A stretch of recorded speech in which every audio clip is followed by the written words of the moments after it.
dad kale meesha ku jira Axmed عادي iyo يعني. kulli engineerka iyo kulli soo qabsada ee qofkii raba comment iyo su'aalba Axmed maxaad ku sii soco ما شاء الله أستاذ شكوين بيتكوين يعني مركو هوري عن لو فهمس أد لو فهمسنين مهمة ده وحبضن بقى كدعي يعني وحوا شكوين حاجة عجيبة نين حاجة أو ميو لا تمكن ما الله ويستي أو بيتكوين أو هل عشان ودي اللي لا حبوا كيك وقعنا لنا بيتزا دي بقى مالين سوالين maalin waxa weeye maalin la yaqaano pizza day la dhaho nin Mareykanka jooga ayaa macnaha wuxuu tusay adduunka markaas wuxuu tusay dii way cusbay hadda 10 sano hore inay haydo malaynaya in bitcoin wax lagu kala gadan karo oo dadku waxay dhahaan bitcoin dadka bitcoin ka soo jeeda waxay dhahaan bitcoin haddaad koob shaah ku iibsan karin ama aadan pizza ku iibsan karin maxay lacag lama dhihi karo marka si arintaas u proof gareeyo oo dhaho waa khaldantiin wuxuu sameeyay qofkii ugu horeeyay wuxuu noqday wax ku iibsada as a medium of exchange maanta inta soo sharaxay lacagta waxay u kala qaybsantaa lacagta macnaheedu shaqadeedu waxa weeye in wax lagu kala iibsan karo in lacagtaada value-geeda ku hayn karto iyo unit of account waxa la dhaho in la dhaho baabuurkaas 10 kun buu joogaa numberkaas lagu xisaabinayo unit of account baa la dhahaa marka isagu wuxuu macnaha rabay inuu proof gareeyo inay bitcoin noqon karto medium of exchange in wax lagu kala iibsan karo oo pizza iyo caano iyo guri crazy saga bixin karto marka wuxuu yiri waxaan haystaa 10 kun waxaan rabaa laba xabo pizza qofkii ii dalbay waxaan siinayaa 10 kun oo bitcoin marka laba xabo pizza hadda maanta meesha joogta oo malaynayna $20 ka badan joogto waa ku 20 meelaas oo ku heli kartaa maanta 10 kun hadda ku dhufatid $70,000 waa imisa lacag على السوايع والعق lacag dawladda qaar xataa ma haystaan Soomaalina waxay ka dhigi lahayd waxaan maleynayaa wax kale ka soo saar lahayd hadii lacagtaas lagu deeq ama hel lahayd Soomaaliya marka waa marxalad la soo maray ninkaas khalad ma uusan sameeynin wuxuu tusayay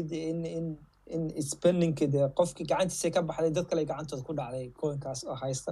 marka hello ustaadka duu hadlay ana ma maqal Axmed dad maash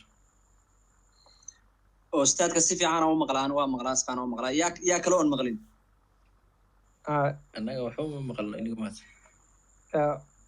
دقيقة أدو محمد حكوا ترى أنت دقيقتي هذا نقصون نقول أير دروب واسكو أير دروب يضو حوا واسكيرها ولا سبدين هنا سكام كودي وحن رمي هي وأنا ودريم كرتاسي واحد أو فري لوب هنا مركز توحوا وحاسك بدن قيميس إنه سنأدو سوينين مركز يا كرتا marka ani horta aad waqti ma gelin oo aad ugu mashquulin kuwaan waayay kooda markaan cusbaayo kala aan arkay markii qiimo yeelan waayay maan ayaan iskaga tagay intaan aad waxay u badan yihiin Axmed soo sheegay weeye waxay u badan yihiin boqolkiiba 90 inay scam yihiin iska ilaalin Muscab banu weydiyo malaynaya marka wixii airdrop lagu sheekay yaradan ku daro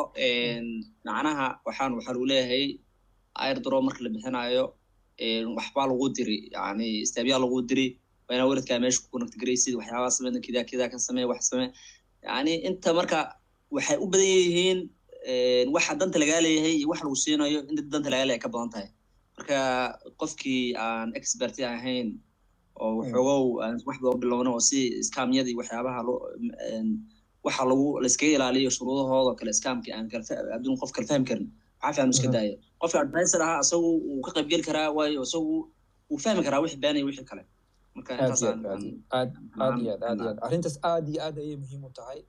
scamku hadda crypto aad ayuu u badan yahay waa meesha ugu scam badan ayaa la anu aaminsanahay inay tahay waxaan aaminsanahay coinka meesha ku jira oo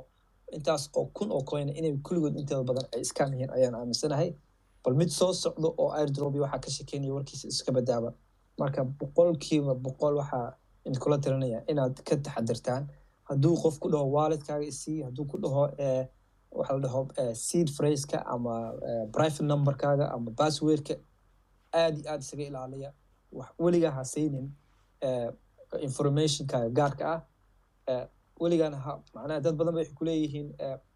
hadaad noo soo dirtid hal ethereum oo kale waxaan ku siinaynaa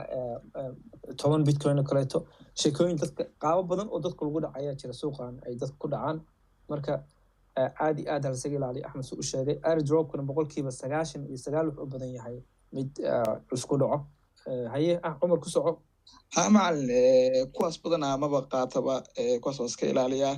anigu waxaan ka qaatay trust walletka oo qaybta browserka baan ka qaatay marka dhowr xabaan iskaga urursaday waa iska haystaa wax badan igama bixinba marka wax update wax lacag ay wax coin ma bixin marka urursanaysa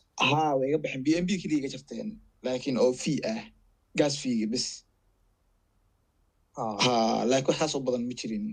oo caqabada ayaa kala kulmay ama ka shakiyay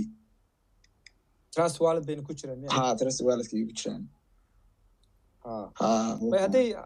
adigu waxaan u malaynayaa khibrad u leedahay haddaad wixiina de fee keliya hadday yihiin gas fee keliya hadday yihiin coinkiina aan soo baartay uusan ahayn rug bull waxa la dhaho oo dadka lagu dhacay intaysan ahayn aniga coinka dhan waa kasoo horjeedaa bitcoin keliya ahay laakiin haddaad adigu dee adaa ikhtiyaarkaada leh haddaad u aragtid in faa'iido ku jirto dhib ma laha waa samayn kartaa midda kale qiimihii kor u kicitaanka laga hadlayay qiimaha muxuu noqon doonaa mustaqbalka haddii u dhaco halfinka oo kaleeto abril oo kaleeto allahu aclam tomorrow wixii dhici doona saacad kadib wixii dhici doona qiimo intuu noqon doono qof og ma jirto laakiin waa iska prediction haddii ilaahay yiraahdo aniga waxaan aaminsanahay waxay u badan tahay sidii horey loo soo arkay mar walba uu halfin dhaco inuu qiimuhu kor u kaco oo uu gaaro ugu yaraan hadda intaa sheegto kaleeto ka badan inuu gaaro waa dhici kartaa 100,000 ayaa la hadal hayaa markuu halfinka dhaco inay xabadii gaari karto iyo ka badanba marka aniga si ila fiican waxaa weeye in si hadda ku socoto tartiibtaas in si waali hadday ku socoto waxaa dhici karta speed ka badan wax fiican aniga lama ahan laakiin sida bitcoin graduate siduu kusoo socotay ilaa 15 sano ugu dambeysay inkastoo laftigeeda speed la dhihi karo oo maanta 67,000 ay marayso 69,000 ay tahay wax aad maskaxdeena ka baxsan laakiin haddayba 10 sano dambayto graduate-ka kusii socoto oo dadka normalka anagoo kale ah aan wax ka helno qayb ka helno aan dadku inta badan fahmaan oo ay savingkooda ka dhigtaan lacagtooda ay save garaysanayaan bitcoin ka save garaystaan taasaa ana ila fiican intii dad billionaire ah ama dowlado waaweyn intay soo galaan ay hal mar dadkii masaakiinta oo gadan rabay qiimaha intay ku kiciyaan halkii xabo $1 milyan degdeg ku gaaro arrintaas kolba ma jeclaysteen qaabkan jeclahay maaha inay tartiib si normal ku socoto waa fiicnaan lahayd